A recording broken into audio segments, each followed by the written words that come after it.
क्योंकि माँ शिशु भाव में ही हम लोग को लेगी, तभी हो पाएगा। बड़े होकर के तो तमाम विसंगतियाँ और वो सब आ जाती, मन में बड़े विकार आ जाते हैं। सर्वप्रथम मैं इस सत्र के अध्यक्ष श्री पवन जी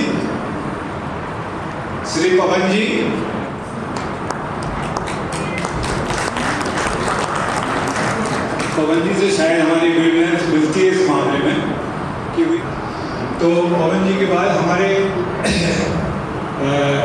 पंडित जी आए बाद में। तीसरी वक्ता डॉक्टर सुनीता गर्ग, जिनका कल आपने यहाँ पर उद्बोधन सुना।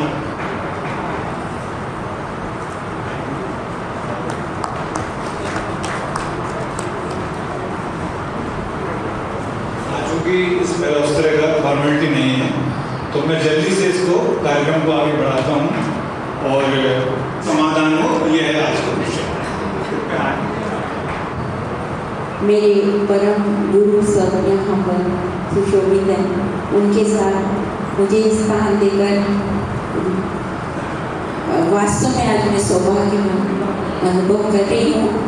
और मुझे अनीता दीदी ने कहने को भारी भरकम सब्जेक्ट दिया, तो मैं माँ की कृपा चाहती हूँ कि माँ मेरी वाणी में स्वयं आकर कुछ आपसे बात कर सके।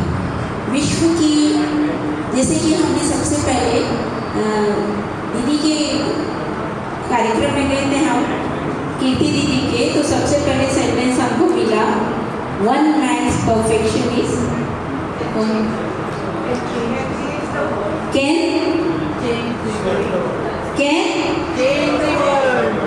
can change the world। तो ये एक ही सेंटेंस में मेरा पूरा स्पीच निहित है इसी में, और इसको जितना विस्तार कर लो, जितना भी संक्षिप्त कर लो, तो थोड़ा सा मैं इसको प्रैक्टिकली हम किस तरह कर सकते हैं, मैं अनुभव करके मैं आपको बताती हूँ। क्योंकि मान लीजिए कि आतंकवाद वर्ल्ड की प्रॉब्लम्स है, उसमें एक आतंकवाद, हम सबसे ज़्यादा जूझ रहे हैं इंडिया में आतंकवाद से। इंडिया में नहीं, पूरे वर्ल्ड में आतंकवाद चल रहा है, क्योंकि रिलीजियस डिस्प्यूट्स हैं, क्योंकि अध्यात्म रिलीजन बन गया।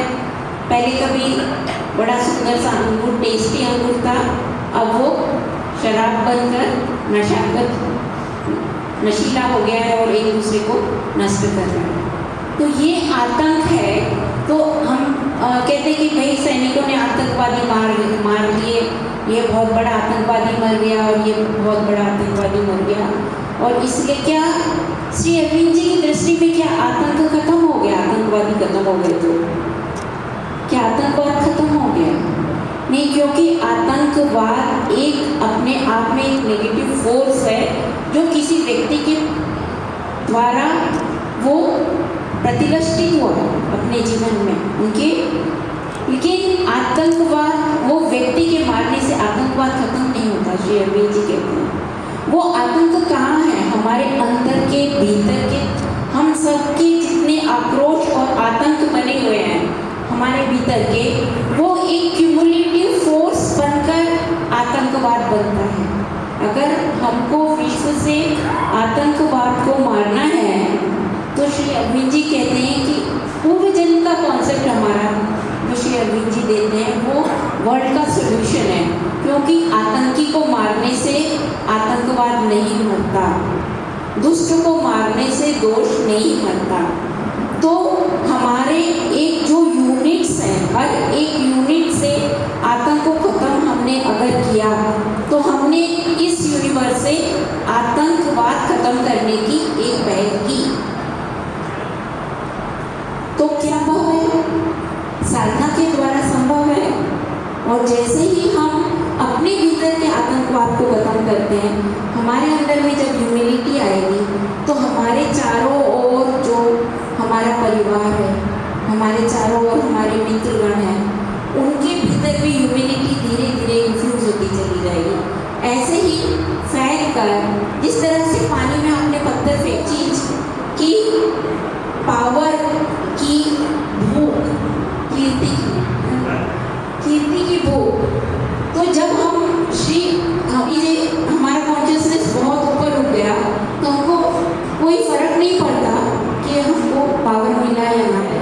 हम जिस क्षेत्र में हैं, जहाँ हैं, वहीं से हम माँ का कार्य करें। चारों ओर हम दृष्टि डालें, इतनी मन में पैदा हो जाएगी तो हमारे पावर की भूख खत्म हो जाए। प्राथमिकता देने की एक लक्ष्य पैदा हो जाएगा, उसका एक फोकस पैदा हो जाएगा। तब क्या होगा, वो कोई राष्ट्र अपने आप को एम्पावर्ड महसूस कराना चाहता है, इसीलिए वार में एंटर होता है।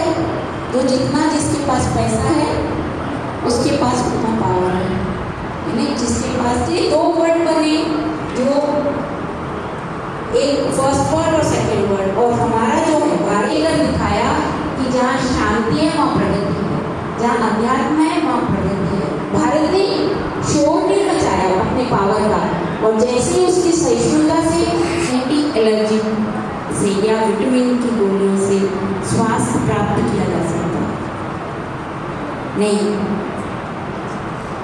स्वास्थ्य को, इसको भी भीतर खोजना है, हमको अध्यात्म में अपने भीतर जाना है, हमारे उच्चतम शक्ति को हमारे भीतर में ऊपर उठाना है।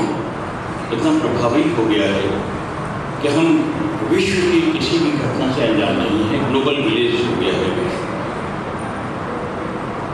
मुझे याद आता है जब फर्स्ट वर्ल्ड वॉर शुरू होने वाला था और 28 जुलाई से शुरुआत उसकी हुई, तो उसके बाद में मुश्किल से 6 दिन के अंदर, 5 अगस्त को 6 दिन के अंदर शुरुआत हुई 2 छोटे देशों में, सर्बिया ऑस्ट्रिया के बीच में, और मुश्किल से 6 दिन के अंदर पूरा विश्व उसमें समा गया और एक के बाद एक आग की भट्टी में गिरते चले गए और विश्व उदाहरण हो गया। ये विश्व संकल्प का नहीं था, तनाव का युग कहा था। We are skating on the thinnest of ice। कभी भी शुरुआत हो सकती है और 3 दिन के अंदर शुरुआत होगी। तो आज की जब हम दुनिया देखते हैं तो मुझे ब्रिटिश प्राइम मिनिस्टर का डायलॉग पार्लियामेंट का याद आता है, now we are skating on the thinnest of ice. कभी भी टूटेगी पिघलती बर्फ और पानी के अंदर हम समा जाएंगे, रसातल में चले जाएंगे, जो कुछ दुनिया है। चारों तरफ निगाह उठाएं, आस पड़ोस से उठाएं, तो जो बांग्लादेश की स्थिति है, जो पाकिस्तान की स्थिति है, उसके साथ साथ में चाइना की जो महत्वाकांक्षाएँ हैं, जो अभी डॉक्टर चरण सिंह जी बता रहे थे, यूक्रेन के बारे में जो बना वो 2 साल नहीं लगे नष्ट होते होते। रूस अमेरिका के बीच में जो कोल्ड वॉर चल रहा है वो चल ही रहा है। नॉर्थ कोरिया को हम देखते हैं, बात है ये करीब 195 196 देश विश्व में हैं और 21 देश ऐसे हैं जहाँ पर युद्ध खड़े हुए हैं। 14 देश ऐसे हैं जो युद्धों के अंदर व्यस्त हैं, युद्ध कर रहे हैं। और एक छोटी सी चिंगारी, अभी हाल में हम लोगों ने देखा था कि जेलेंस्की और ट्रम्प के बीच में जो बातें हुई वो सामने आई। कभी भी मैंने डिप्लोमेसी में या हम लोग जितने भी जीवन डिप्लोमेटिक जो टॉक्स होती हैं, कभी इस तरह का मैंने नहीं अनुभव हुआ है, ना कभी पढ़ने में आया कि 2 राष्ट्राध्यक्ष को बीच में इस तरह की बात हो रही है। तो जो कुछ तनाव के स्थान पर फ्रैक्चर हुआ था ट्रम्प का, तो इस शरीर में रहते हुए जो कुछ भी पृथ्वी की चेतना का रूपांतरण के कार्य कर रहे थे, माँ और शब्द वो लगभग असंभव कराने में, मानवीय चेतना के अचरण के रूपांतरण के कार्य में कहीं ज़्यादा गहन रूप से शरीर से बाहर निकल करके वो ना भूल रहा हूँ, तो उन्होंने उनका कमिट बड़ा अच्छा था कि उनके विचार एक शरीर से निकल रहे हैं, वो आज हमारी धरोहर है, वो हमारे बीच में है, अतिमानस और मानसिक कार्य कर रहे हैं। और शख्सियत अपने माँ को आश्रम में थोड़ा होती है और स्वयं अपने बेटा कि वो कोई एकाकी साधना चल रही थी या स्वयं के लिए साधना चल रही थी। कि भगवान को मत मानो तो प्रकृति को तो मानो, और प्रकृति अपने भागवत संकल्प से कभी नहीं मिटती है, वो न्याय करती है, वो वही करती है जो उसे करना है, भागवत संकल्प को पूरा करना है। तो ये उन्होंने अपनी किताब में कहा है। तो शेरविंद ने उस समय भारत की सहायता की, शरीर में रह गए। जब भारत पाकिस्तान का युद्ध हुआ तो श्रीमती इंदिरा गांधी 3 मदद से मिली, उनका आशीर्वाद मिला, वो पत्र व्यवहार पर सुरक्षित है। किस तरह से बांग्लादेश स्वतंत्र हुआ, कैसे पाकिस्तान समाप्त हुआ, डॉक्टर टी.पी. सिंह जी ने इसके ऊपर अच्छा कार्य किया, उसको भी प्रकाशित की है। कैसे शेख मुजीबुर रहमान भारत आए और बांग्लादेश का उदय हुआ। उस समय के अंदर शेरविन से किसी साधक ने, जो श्रीमान से साधक ने प्रश्न पूछा था कि क्या भविष्य में क्या होना है बांग्लादेश का, तो माँ ने उस समय उनको उत्तर दिया था कि अमेरिका अभी ये प्रयास जारी रखेगा कि बांग्लादेश और भारत के बीच में मैत्री संबंध ना स्थापित होने पाए, लेकिन हम उसके पार नहीं कर पाएंगे।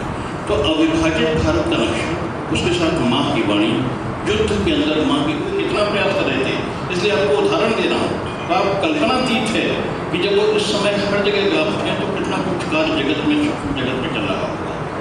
जब सेकेंड वर्ल्ड वॉर चला तो सेकेंड वर्ल्ड वॉर को श्री अरविंद ने कहा कि माता जी का युद्ध है, माँ ने कहा ये मेरा युद्ध है। और सेकेंड वर्ल्ड वॉर के बीच में श्री अरविंद के कक्ष में नीरोद्बरन जी और पवित्रा और उदार पिंटो इन सबके वर्णनों में वर्णन मिलता है कि श्री अरविंद के कक्ष में स्पेशली टीवी आया नहीं था तो रेडियो एक लगा था कि क्या आपको आपकी प्रतिभा में क्या सैन्य प्रशिक्षण आपने पाया है। तो उन्होंने कहा कि नहीं, इस जीवन में तो नहीं, ये तो सुनने लायक है। उन्होंने कहा नहीं, इस जीवन में तो नहीं। तो श्री अरविंद किस तरह से संसार की लोग थे और उस समय के अंदर श्री अरविंद माँ ने पूरा अपना दखल दिया। अगर विस्तार से आप पढ़ेंगे, जिसमें पेरिस के ऊपर हिटलर का अटैक हो गया और पेरिस में आधे में आके सेना ठहर गई, वो ऐफिल टावर देखने के गया, तो मदर उस समय चेतना में थी। तो मैंने उनकी आंखों में जो वर्णन आता है, इतना क्रोध था कि जो कुछ जहाँ है वहाँ ठहर जाओ। और सेकेंड वर्ल्ड जीता, पेरिस तक पहुँच करके भी, पेरिस ऑक्यूपाई करके भी फ्रांस को पूरा क्यों नहीं जीता, जिस फ्रांस को मार्शल पेटा ने एक विकी फ्रांस चलाया और फ्री फ्रांस अलग रहा जो संघर्ष करता रहा। वर्ल्ड वॉर चल रहा था तो माँ बहुत सारे बकुल के फूल तोड़वाती थी और उसको तोड़ करके वो लोग रात को बैठ के सरकार से कहा था कि हमने लाखों फूल एकत्र किए।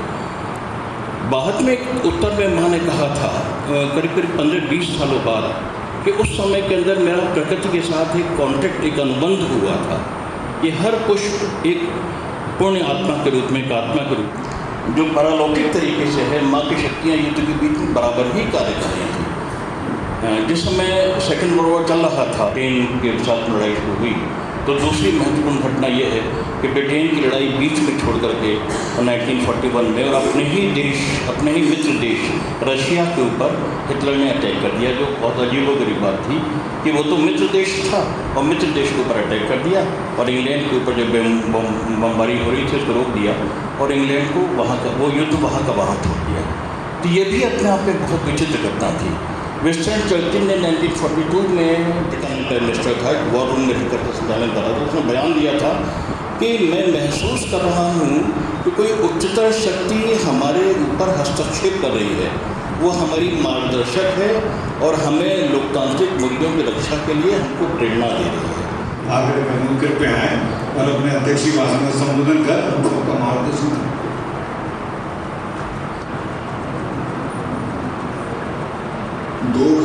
दो घटनाओं का अनिल ने जो जिक्र किया, बांग्लादेश का और सेकेंड वर्ल्ड वॉर में श्री अरबिंदो और माँ के रोल का, दोनों के सूक्ष्म प्रमाण जो हैं वो मिलते हैं।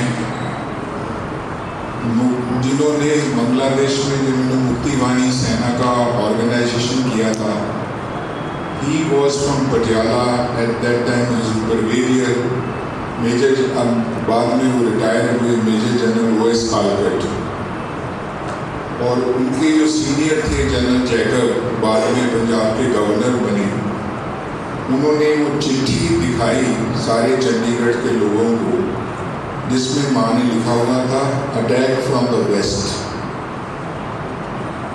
तो वो कहते थे कि Bangladesh war has been won not by the army but by the mother.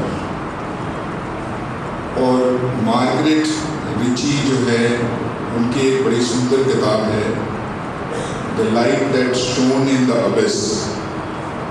उन्होंने जो है इन सारी घटनाओं का, माँ ने किस तरह से जो है उस हिटलर को जो असल प्रोजेस्ट करता था उसको अपनी ओकल्ट फोर्स से मारा, and an immediate result was that he attacked Russia.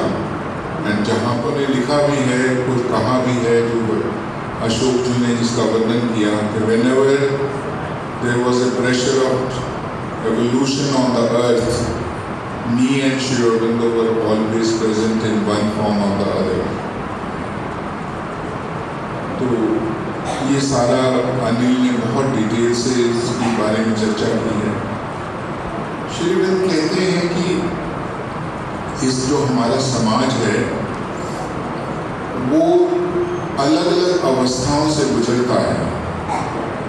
वो कहते हैं कि पहला उन्होंने सिंबॉलिक वर्ल्ड की बात की, जब सारे समाज में वैदिक पीरियड में और उधर ग्रीस में जो है जो जीवन की सोच थी, जो थिंकिंग थी, जो वर्किंग थी, जो मैनिफेस्टेशन था, वो बहुत इंट्यूटिव एंड सिंबॉलिक था। पीपल वर सिंपल, प्योर, और they could see, they were seers. और दोनों सभ्यताओं में हमें उस बात के संकेत मिलते हैं कि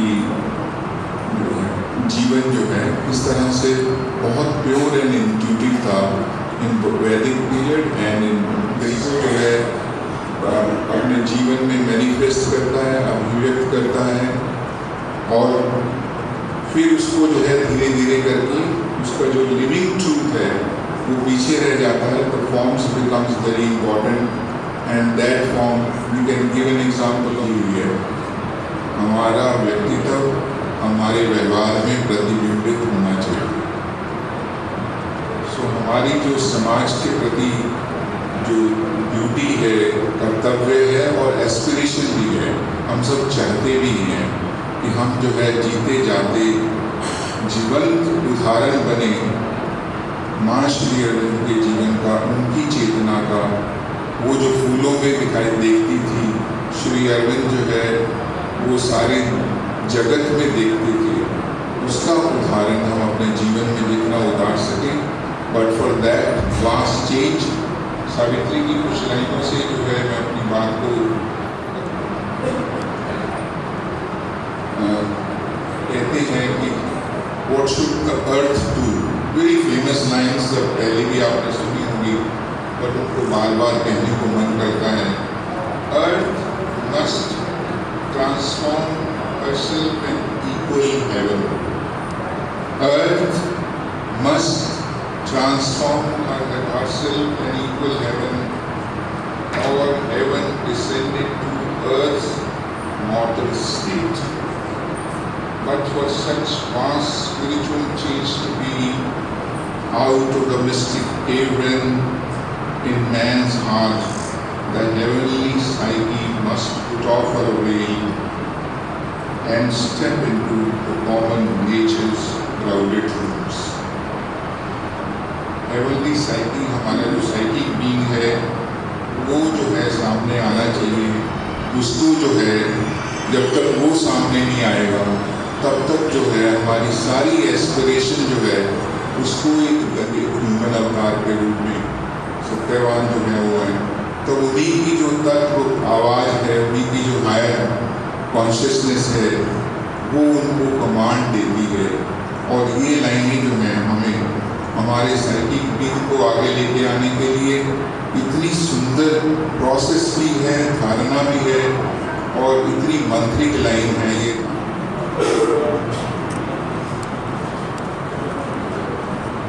तो वो कुछ देश बसते हैं मिथ्याचार में, अगर यदि एक भी देश सत्य के लिए खड़ा हो तो इस पृथ्वी की रक्षा कर सकता है। इस तरह का संदेश था।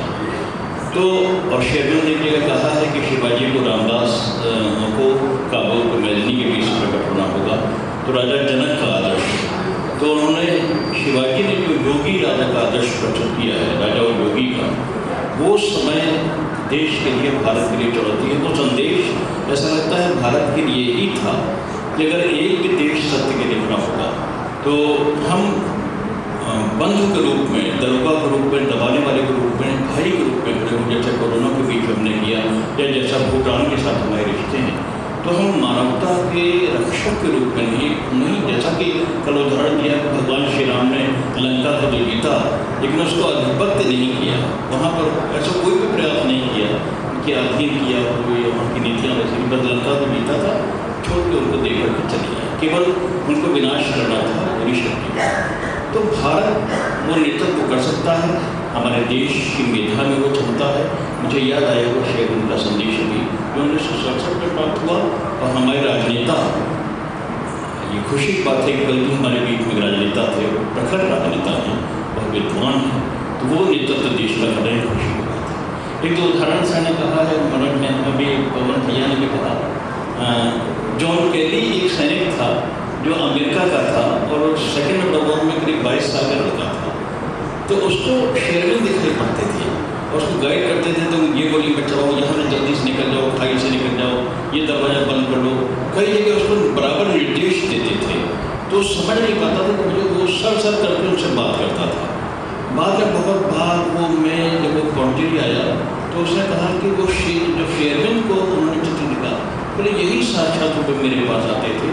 और जॉन केली हमेशा के लिए, जैसे वुडरो विल्सन की बेटी हो गई थी, पॉन्टेरी आश्रम का ही रह गए। एक बात और मुझे जो व्यक्तिगत है जो बताना चाहूँगा कि कैसे माँ शेरविन शरीर में न रह के भी कार्य कर रहे हैं, और जो अवश्य मैं बताना चाहूँगा, अभी आज से करीब 12 या 14 साल पहले हम लोग अपने यहाँ सिद्ध दिवस पे मेडिटेशन होता है, हर सेंटर में होता है। तो कोई मिलने के लिए कोई हमें बताने आया कि एक और सज्जन इंग्लैंड से आए हुए हैं, उनके मिसेज भी हैं और वो ध्यान करना चाह रहे हैं। वो मथुरा में आए थे, ढूंढ रहे थे कोई केंद्र हो माँ शेरविन का, तो वो उनको मिल गया। तो वो यहाँ पर आपके साथ ध्यान करना चाहते हैं। शाम को 4 बजे कार्यक्रम शुरू होना था, इत्तेफाक से शुरू हुआ ही हुआ था। मैं बाहर उठ के गया, उनको रिसीव करके मैं ले आया। तो मिस्टर फिशर थे। मिस्टर फिशर जब इराक और अमेरिका वॉर हुआ था तो वो ब्रिटेन के थे, तो वो सिविल इंजीनियर थे और वहाँ इराक में मौजूद थे वो। तो जिस समय वो वॉर चला इराक के अंदर, तो उस समय के अंदर मौजूद थे और उनको बंधक बना लिया गया। और इराकी क्या कर रहे थे कि अमेरिकन को बंधक बना के और शेल्टर के रूप में इस्तेमाल कर रहे थे कि जहाँ भी हो वहाँ लाकर उनको रखो ताकि ऊपर से बम न गिरने पाए या मिसाइल से न पाए। तो उनका और 5 ऐसे अमेरिकन हैं जिनका शेल्टर के रूप में लगातार इस्तेमाल कर रहे थे। वो इस इमारत से उस इमारत से जो भी उनकी इम्पोर्टेंट इमारतें थी। ये उनका खुद का वर्णन है और ये वर्णन अभी हाल का इराक अमेरिका वॉर का है, जब माँ और शेरविन शरीर में नहीं थे। मैं कहना चाह रहा हूँ कि विश्व की समस्याओं के लिए कैसे कार्य कर रहे हैं, कैसे कृपा उनकी हो रही व्यक्तिगत रूप से। तो फिशर ने मुझको, मैंने उनसे पूछा बाद में जब कार्यक्रम हो गया, आप कैसे जुड़े? तो उन्होंने मुझे बहुत रोचक बात बताई और वो ये बोले कि मैं तो वॉर के वो माँ शेरविन के आश्रम में आते रहते थे और माँ ने उनको चांदी की चम्मच भी दी थी। तो वो भक्त थे शेरविन के। बोले जब मैं बंदी बना दिया गया शेल्टर के रूप में, तो लगातार मैं शेरविन का नाम का स्मरण करता था, जाप करता था। तो ये उनके नाम पर जाप करता था। बोले एक दिन ऐसा हुआ कि हम पाँचों को लाया गया, एक कैमरा सामने था और हथियार उनके पास थे और वो हमारी गर्दन को काटने वाले थे। हमसे कहा गया कि घुटनों के ऊपर बैठ जाओ, हाथ पीछे बांध दिए गए, कैमरा सामने शुरू कर दिया गया और हमको पर वो गर्दन काटने वाले थे और उसको लाइव देखना चाह रहे थे। ऐसा हो ही रहा था, हम लोग जानते इराक वॉर में। बोले उस समय लगातार मैं शेरविन का नाम जप रहा था। बोले हम आँख बंद करके डरे से प्रतीक्षा करते रहे कि कब हमारे ऊपर कुछ पड़ने वाला है। और एकाएक कोई चिल्लाता हुआ अरबी भाषा में आया और जो अंदर 5-6 लोग थे वो चिल्लाते हुए तेजी से बाहर भाग के चले गए। हम लोग 5-10 मिनट तो राय से आंखें बंद किए बैठे रहे। फिर सर ढुका के देखा तो देखा पूरा हॉल खाली पड़ा हुआ है, सब भाग गए हैं। फिर हम लोग भी खड़े हुए, हम लोग भी बाहर चले आए। फिर यूएनओ उसमें गए तो हमें किसी ने रुका। तो ये बात अभी है हाल फिलहाल की। जॉन केली तो चलिए सेकेंड वर्ल्ड वॉर में था, केवल शरीर में थे। अभी अमेरिका और इराक वॉर के बीच की बात है। तो वो निरंतर हर वर्ष यहाँ पॉन्टेरी आश्रम अभी 1 साल से नहीं आ रहे, उनकी वाइफ नहीं रही, उनका ईमेल आया था और अब वो 87 ईयर के हो गए हैं। शकुल गांधी कहते थे world has everything for our need but not for our greed. तो लालच बहुत है यहाँ, हड़प लोगों के अमेरिका कनाडा हड़पने द्वारा भी कम क्यों मैं देखना जेलेंस्की। बहुत सुंदर सर। अब वही कोई किसी का प्रश्न हो तो हमारे पास इसमें विद्वान जन बैठे हुए हैं, आसानी से उसका उत्तर मिल जाएगा। जी करिए, अपना प्रश्न करिए। सर आपने कहा कि यूएनओ के बारे में बात की है और ये सब आपने जिक्र किया, ये सब हमें आश्चर्य लग रहा है क्योंकि हम ज़्यादा जानते नहीं इनके बारे में, प्रथम बार हम जुड़ रहे हैं। तो बड़ी अच्छी चीज़ लगी कि कहाँ तक ये लोग भविष्यवाणी करते हैं। तो मेरा एक प्रश्न, वो प्रश्न है कि जो अरब, तुर्क या सेंट्रल एशिया से जो आक्रांता है उसके बारे में माँ का क्या विचार था? और दूसरा प्रश्न ये है कि जैसे आपने यूनाइटेड नेशन के बारे में बोला है, तो इस समय जैसे ब्रिक्स चल रही है, पैरेलल में G20-21 किया, तो इसके बारे में भी ऐसा कुछ ये लोग इंडिकेशन दिए थे क्या? जिज्ञासा के लिए मैं जानना था। इसके बारे में मुझे तो ऐसा नहीं याद होता है, लेकिन भारत चीन के बारे में 1949-48 के आसपास जब चीन ने तिब्बत पर आक्रमण किया, तो उसके पहले शेयरमैन से किसी ने प्रश्न किया था कि चीन कम्युनिस्ट हो गया है, तो उसकी महत्वाकांक्षाएँ हैं, तो क्या कुछ हो सकता है? तो शेयरमैन ने कहा था कि चीन अभी और महत्वाकांक्षी होगा, हो सकता है कि वो तिब्बत के ऊपर आक्रमण करे, भविष्य में एशिया में जो बड़ी शक्ति होगी जिनका संघर्ष ऐसा होगा वो सुना नहीं गया होगा। ये बात शेयरमैन ने कही। उसके 4 महीने बाद चीन ने तिब्बत पर आक्रमण कर दिया और उसका वहाँ से फिर 1962 का चीन के सामने वॉर हुआ। आज भारत और चीन दोनों में से पीछे ने सबके बाहर है। तो शेयरमैन ने जो 1948 के अंत में बात कही थी वो घटित होती नहीं है, लेकिन ये होना आवश्यक है क्योंकि ये दैवी शक्तियों के लिए हमेशा विडंबना रही है कि उनको आसुरी शक्तियों से संघर्ष करना ही पड़ता है उनके रूप में। तो आप ये मान लें कि भारत दैवी शक्ति के रूप में और वो कर सकता है, लेकिन उन्होंने पश्चिमी एशिया के बारे में या अरब के बारे में ऐसा कुछ कहा हो मुझे नहीं। संयुक्त राष्ट्र में क्योंकि ब्राज़ील इस समय बहुत कोशिश कर रहा है कि पूरा मौका उसके लिए है, तो वो समय होगा जब अफ्रीका भी प्रवेश करेगा और प्रवेश करेगा सुरक्षा। कहा कि भारत को क्योंकि मुक्ति और महानता का नव संदेश वाहक बनना है, तो जो उसकी आत्मा पर प्रहार हुए हैं, जो गुलामी उसने झेली है, उस अनुभव को लेना भी भारत के लिए जरूरी था कि वो गुलाम की पीड़ा को समझ सके। इस पर्सपेक्टिव आध्यात्मिक रूप से इस पर्सपेक्टिव को भी हमें समझना होगा कि जिसने जो है प्रहार किया हमारे देश को, पददलित करने की कोशिश की, डिसाइमेट करने की कोशिश की, उसने भी भागवत योजना का एक यंत्र का ही काम किया। तो इस दृष्टि से उन्होंने काफ़ी कुछ उस पर कहा है। अलग से कंट्रीज़ को इंडिकेट करते हुए कुछ एक संदर्भ होंगे, मैंने उसकी जानकारी। एक जो 5 विजन्स ऑफ श्री अरबिंदो ने कहा है, उसमें तीसरे विजन का जिक्र किया है, एक वर्ल्ड यूनियन की स्थापना। ये जितने ब्रिक्स हैं, सार्क है, G20 है, ये उसी की दिशा में एक प्रयोग चल रहा है, क्योंकि ये वर्ल्ड यूनियन अवश्यंभावी है। और श्री अरबिंद ने किसी स्तर पर वर्ल्ड पार्लियामेंट की बात करी, तो ये उसी दिशा में प्रयास चल रहे हैं। जितने भी ये हो रहे हैं, चाहे यूएनओ हो, चाहे सिक्योरिटी काउंसिल हो, चाहे नाटो हो, चाहे फाटो हो, कुछ भी हो, वो उसी दिशा में प्रयोग चल रहे हैं। तो ये जान लीजिए कि होना है। और दूसरी चीज़, भविष्यवाणी की बात किसी ने कही, आप में से किसी ने भविष्यवाणी शब्द का, वो श्री अरविंद भविष्यवाणी नहीं करते थे। देखिए, भविष्य की घटनाओं को बदलाने के लिए 3 तरह की प्रक्रियाएं होती हैं। एक तो ज्योतिषी होता है, जो पामिस्ट्री वगैरह से वो करता है, कुंडली से बता देता है। दूसरा जो है एक बौद्धिक होता है कि हम बौद्धिक आकलन करने से हमारा विचार ये है कि ऐसा होगा। और तीसरा जो सबसे महत्वपूर्ण है, सबसे इफेक्टिव है, वो है विजनरी का। श्री अरविंद माँ विजनरी थे, क्योंकि दृष्टा थे। इन्होंने जो कहा है, कहा था, वो सब घटित हुआ है, घटित होगा। अब उसमें हम प्रयास अगर करें एक अच्छी तरह से, जैसे हम श्री अरविंद माँ के पहले तो विश्वास करें, पहले जाने, फिर माने, फिर उसको जीवन में उतारे, तो ये घटनाएं जल्दी हो जाए। उसके लिए कोई समय नहीं निश्चित, क्योंकि जैसे अभी अनिल वाजपेयी जी ने कहा कि वो वहाँ साधना रहते हुए भी पूरे विश्व की घटनाओं का वो एक अवलोकन करते थे। तो वो केवल श्री अरविंद ही जा कर के सूक्ष्म शरीर से मदद नहीं करते थे।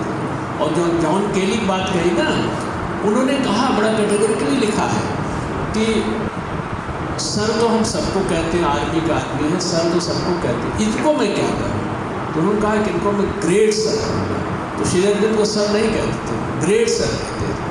और माँ भी जाके कहती थी, तो माँ को भी जिन लोगों की मदद किया उस वर्ल्ड वार के समय में, तो कहते थे इनको हेवेनली लेडी। लेडी तो सबको कहते हैं, लेकिन ये हेवेनली लेडी है, तो उनका नाम ग्रेट सर और इनका हेवेनली लेडी। तो ये चीज़ें थोड़ा सा है। अगर एक अनुमति दे तो 4-5 मिनट में एक बड़ी प्रत्यक्ष हम लोग सुन भी रहे हैं। कुछ एक बड़ी ही, जैसे भैया ने, अनिल भैया ने बताया, ऐसे हम 1971 वार के संदर्भ में 3 जो प्रत्यक्ष बातें मैं आपके सामने रखना चाहता हूँ, जो कि बहुत सारे लोग इसको सुन भी चुके होंगे, लेकिन बहुत सारे लोग नहीं भी सुने होंगे। 1971 की घटना कैसा हुआ कि मैं कहीं भाषण दे रहा था, और इस संदर्भ में भाषण दे रहा था कि माँ जो थे, श्री माँ, ये रानी लक्ष्मीबाई थी, और जोन ऑफ आर्क की बात इन्होंने कहा वो वही थी, मदर ही थी, और इसका प्रमाण दिया गया है। वो किस समय हम बाद में बात करेंगे, लेकिन अभी हम 1971 की बात करेंगे।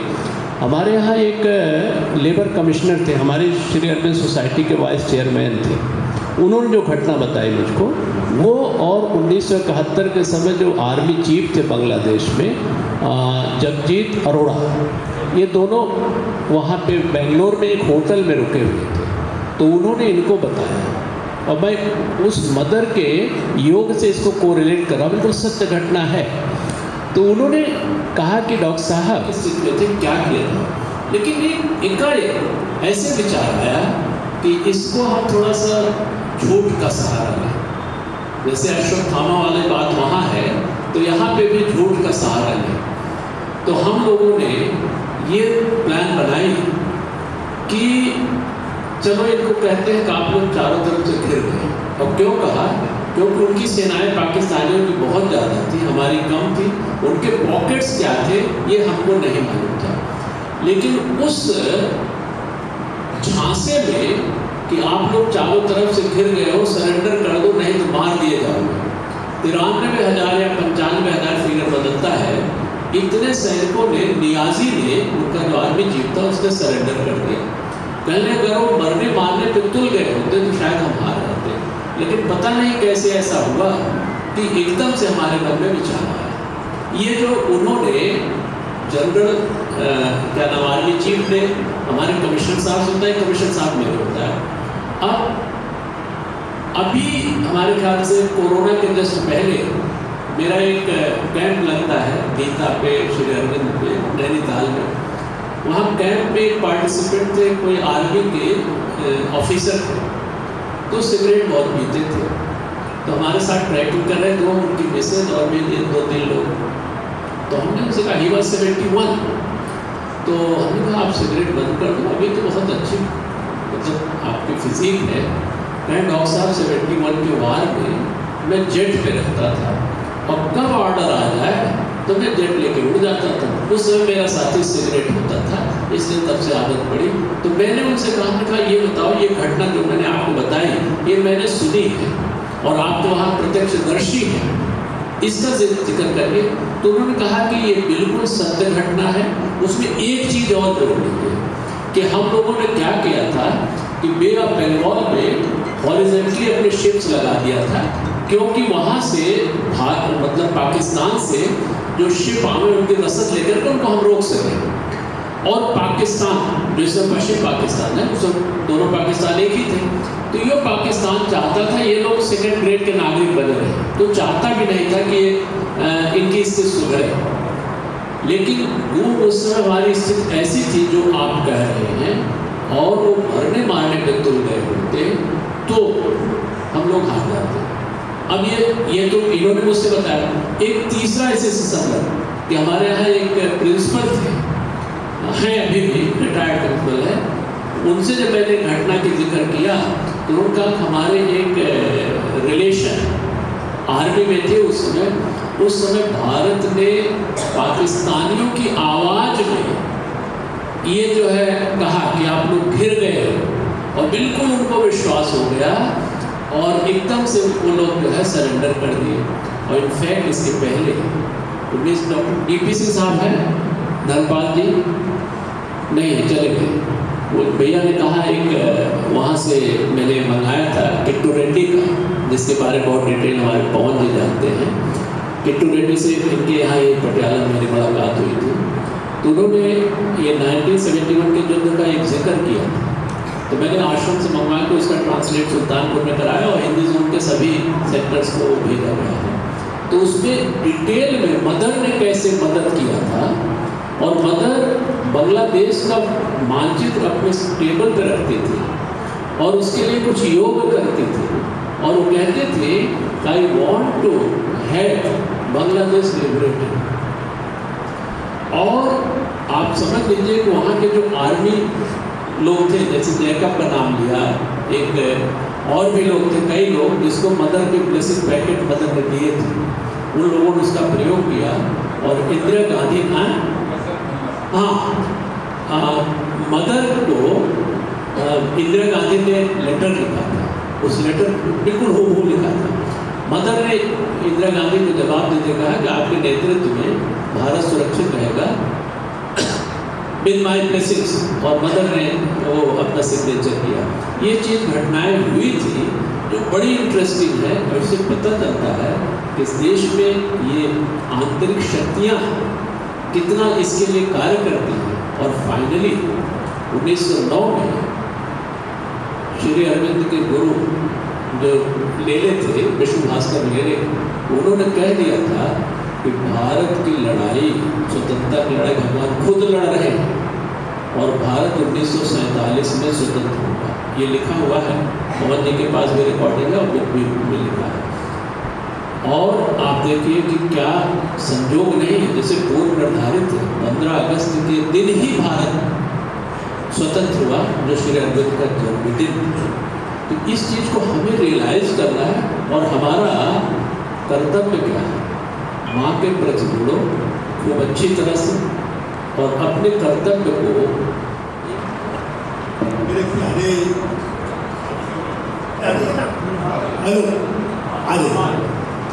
देखिए, ये एक सौभाग्य है या ये होना ही था, और सौभाग्य आपका है कि अयोध्या का है कि हम सबका है। आपने सुना होगा यमुना जमुनी तहजीब, ये शब्द सुना होगा जब हिंदू मुस्लिम, और फिर उसमें ये होता है कि त्रिवेणी की सरस्वती कहाँ चली है। अगर यमुना गंगा तहजीब है तो सरस्वती का पता नहीं, लेकिन जब महाकुंभ के स्नान को जाते हैं तो त्रिवेणी संगम सरस्वती वहाँ प्रकट हो जाती है। और मैं ये कहूँगा कि आज इस मंच से हमारे राज्य सम्मेलन में त्रिवेणी नहीं, 4 नदियों का संगम हुआ है। और वो 4 नदी कौन है? वो 4 ऐसी विभूतियाँ हैं जिनका संगम बहुत मुश्किल से होता है। और आप भाग्यशाली हैं, मैं भाग्यशाली हूँ, और वो मैं चुनौतीपूर्ण कहता हूँ। अरविंदो सोसाइटी के पटल इनसे सुंदर, मधुर और स्वादिष्ट जल कहीं नहीं मिलेगा। और वो 4 नदी कौन है? एक हमारे पवन जी बैठे हुए हैं, एक जिंदा रहिए, एक अमित वाजपेयी जी, ये भी हमारे एक पवित्र नदियों में से है, एक केदार खंडी जी, और एक डॉक्टर साहब डॉक्टर जेपी जी। क्या डॉक्टर खड़े होता है ये हमारे नवरत्नों से भी ज़्यादा रत्न है। मेरा बहुत बहुत नमन और बहुत प्रणाम। डॉक्टर साहब ने कितने कैसे कैसे तथ्य बताए हमें।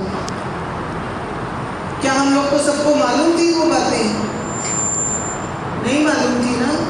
अगर उन बातों को बेस बना के ग्लोबलाइजेशन स्टार्ट की जाती तो आज वर्ल्ड सिचुएशन फर्क होती। इतना ही कहना। कोई जयकारा होता है मन में? करें जयकारा। 3 भी बातें बोलेंगे। पहले में भारतीय, दूसरे में सनातन, तीसरे में हमें स्वीकारा है मदर्स गौरव। गर्व से कहें हम भारतीय हैं, गर्व से कहें हम सनातनी हैं, गर्व से कहें हम और बहुत गर्व से कहें हम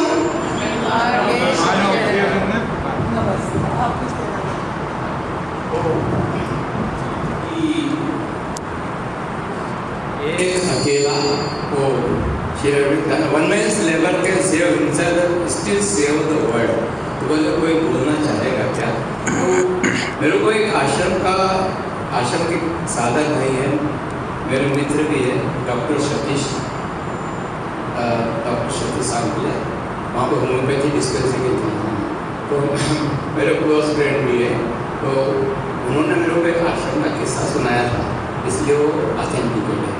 तो आश्रम के स्कूल के अंदर जो नाली साफ करने का रहता है काम, वो उन्होंने किसका नाम बताया था मेरे को याद तो नहीं है, लेकिन वो जो वहाँ के संचालन वगैरह करते थे, जिन्हें जो सब देखते थे वही करते थे। कभी उनको लगा कि मैं कब तक करता हूँ, ये तो कोई दूसरा भी कर सकता है। तो उन्होंने किसी को बोला कि तुम कर दिया करो, उसने मना कर दिया। फिर तीसरे को बोला, उसने मना कर दिया। चौथे को बोला, उसने मना कर दिया। पांचवें को बोला, मना कर दिया। तो फिर माँ के पास गए कि माँ मैं किसी को भी कहता हूँ तो सब मना कर देते हैं। तो माँ ने बोला कि ये प्रॉब्लम, माँ शायद कुछ बोली नहीं हो। फिर उन्होंने सोचा कि कोई करता नहीं तो मैं खुद ही कर दूँ। उन्होंने खुद शुरू कर दिया फिर से। तो फिर जिन को उन्होंने कहा था सब आए, मैं कर दूँगा ना, मैं कर दूँगा ना। तो फिर वो माँ के पास गए, तो माँ ने बोला कि ये वैश्विक समस्या थी, तुम्हारे अंदर तुमको यंत्र बनाया था, तुमने अपने आप को बदल लिया तो सब कुछ जगत में बदल गई। ये कि one man's labour still can save himself and save the world. ऐसा ही है कि फिजिक्स में एग्जाम्पल है कैटेलिसिस का।